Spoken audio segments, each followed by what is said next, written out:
minus 2/3, negative 5/3. Thank you. And still we got the minus 5 here, we get the 10, and oh, hold on a second. Don't do that. We got to think about this, right?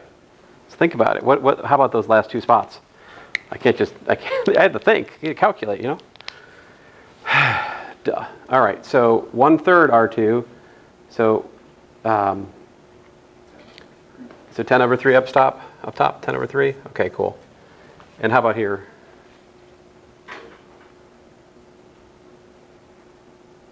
I think we need to calculate like minus, oh man, I never moved the, oh. Oh. Such sadness.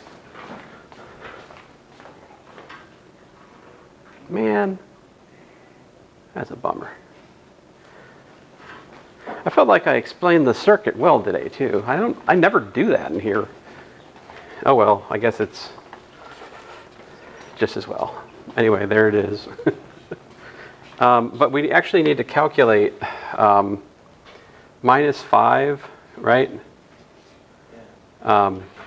Minus 20 over 3, I think. That's what happens here. What's that? Uh-oh. Oh no. Negative in the top of that second. Oh no. Did I just drop it? Row 2 minus row, yeah. So they're supposed to, I'll put it red. There was supposed to be a minus, uh-oh. Does that affect other things? It affects the fourth third.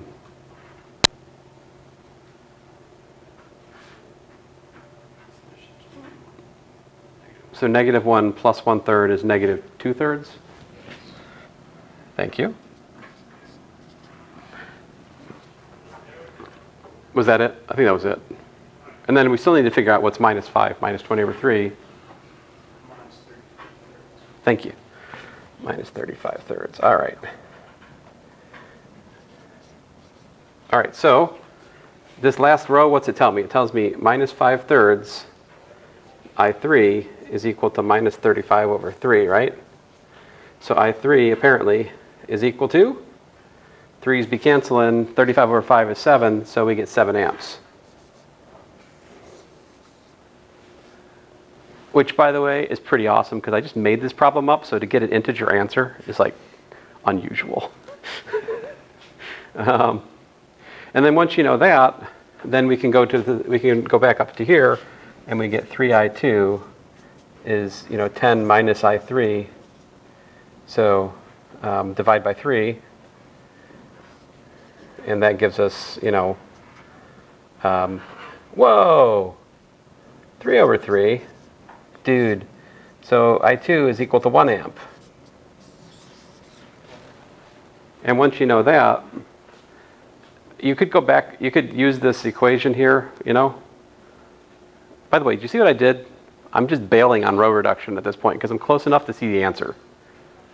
Row reduction is a tool to find the answer. If you can find the answer without much work past where you are in the row reduction, stop. Unless, of course, some evil instructor asks you to find the reduced row echelon form of the matrix, in which case you better do that, otherwise he's going to take off points. So some people would, and that would probably describe me, but so we're missing what? I1? So we just add those. I1 is 8 amps. I have a question. Uh-oh. Maybe I'm just doing my math wrong, but that bottom one, negative 35 over 3. Uh-huh. I'm getting negative 5 over 3. Unless I'm just doing it wrong. This one? Yeah. That's what you got from minus 5, minus 20/3? I don't think it's negative 5. Oh, I just didn't carry my negative. Never mind. Oh, okay, good. I Woohoo. see it. All right. I like these answers. I don't want to give up on them. So, all right.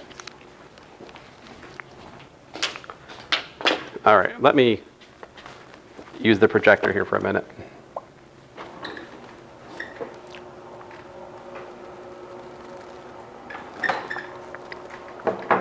So I showed you guys last time, there's a website. We can check our answer every time, right? So it's also kind of fun to play with that a bit for bigger answers,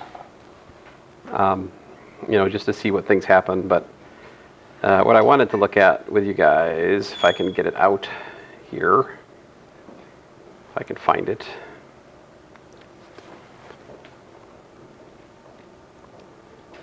Whoa. So how do you guys feel about this semester? Is it a good semester? Yeah. Bad? So it's just no qualifications, just gonna be a good semester? It's a good semester, all right. I see they ate one of my classes with their football nonsense. We have to plan everything here like 3 years ahead. I would like for football games that are going to cancel classes to be announced like, I don't know, before I'm done writing a syllabi.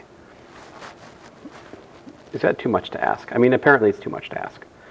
But fortunately, it's just you guys in Calc 3 that have gotten twisted with this thing. And what we'll probably do for that day is like I'll find a video from yesteryear and just let you guys watch it at your leisure. I'm not going to loop you into some kind of horrible Microsoft Teams nonsense. So, in other words, it's a free day. Woohoo! So, I learned this from Professor Majerek, I think. Let's see here. Oh man, do I have to edit that out? Maybe I have to edit that out. I don't know. I might need to edit that out.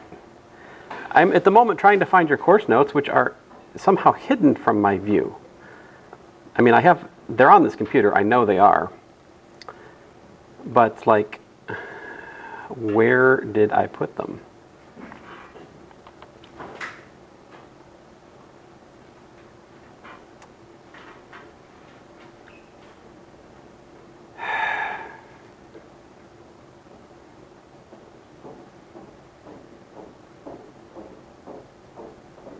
I'm sorry guys, I should have opened this silly thing before class, I just didn't think of it.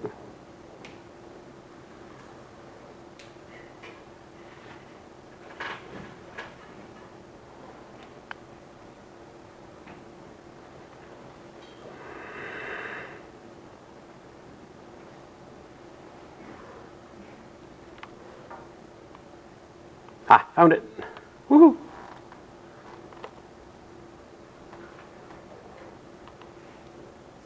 All right. Hooray. All right, so we are just about done with chapter 1 here at this point. I was showing you some examples. So like here is another example. We pretty much worked one just like this, right? You have a polynomial, it's quadratic, here's 3 points. How do you fit those 3 points? Basically, plug them into the formula, it gives you a system of equations, you solve it, out pops the polynomial. Now, if you don't have,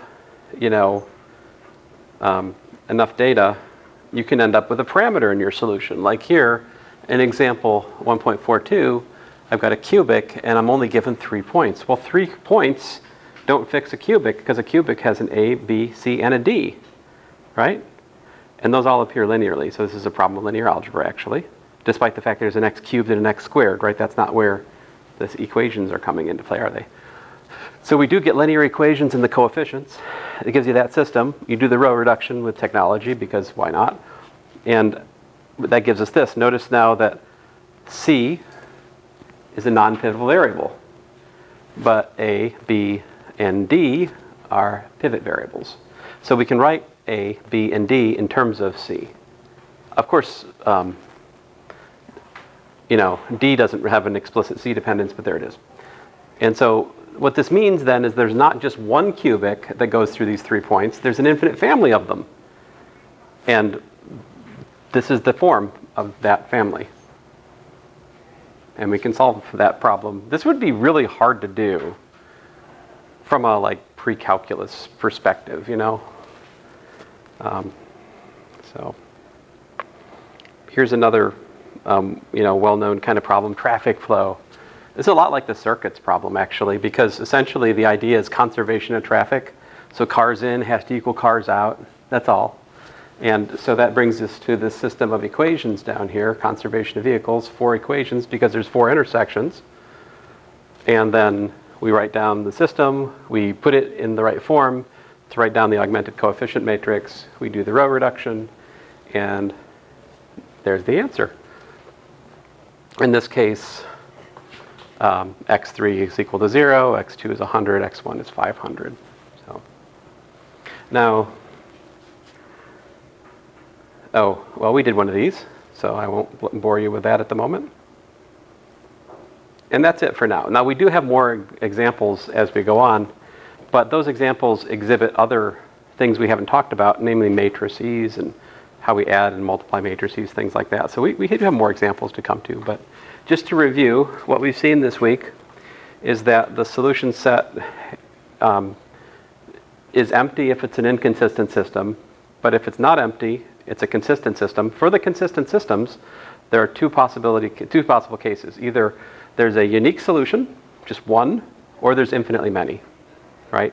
And if there are infinitely many, that infinity of solutions, it may involve one or more parameters. If there's even one parameter in the solution set, it's an infinite solution set, right? But yeah. So earlier you were talking about like I'm just gonna say it, curve fitting. Yeah. Is that how like calculators and everything else curve fit? Well, In your system?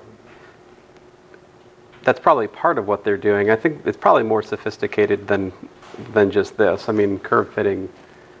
I guess the question in the abstract is if you're trying to fit a curve, like what kind of mathematical model are you going to use to fit that curve?